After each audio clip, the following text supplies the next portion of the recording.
سڵاوتان لێبێت لە شارپرێسەوە ئەم کاتتان باش پوختەی هەواڵی ئەمڕۆتان پێشکەش دەکەم.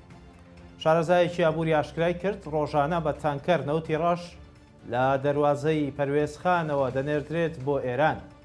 نەبیل مەرسومی شارەزای ئابووری لە لاپەڕی خۆی لە تۆڕی کۆمەڵایەتی فەیسبووک نووسیوێتی ڕۆژانە نزیکەی 600 تانکەر نەوتی ڕەش لە دەواازەی پەروێزخانەوە دەنێردرێت بۆ ئێران.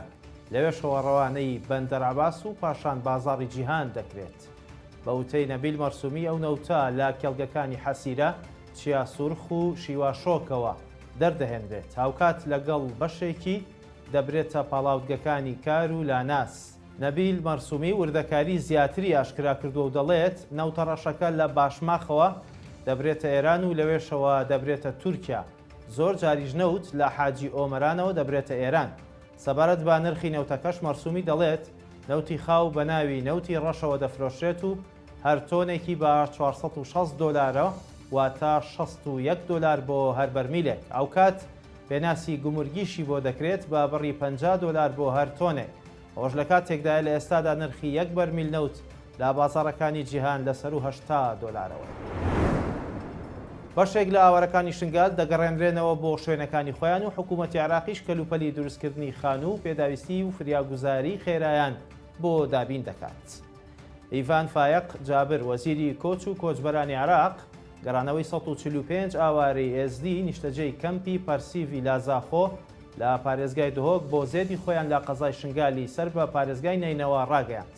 ئەو وەزیرە لە ڕاگەندراوێکدا ئاماژەی بۆ ئەوەش کردووە گەڕاندنەوەی ئەو ئاوارانە هاوتەری بە لەگەڵ بەرنامەی حکوومەت و جێبەجێکردنی پلانی نیشتیمانی بۆ گەڕاندنەوەی ئاوارەکان و تووشێتی پرۆسەی گواستنەوەی خێزانەکان و کەلوپەلەکانیان بە هاوکاری ڕێکخراوی نێودەوڵەتی کۆچ و بە هەماهەنگی لەگەڵ هێزە ئەمنیەکان ئەنجام درراوە.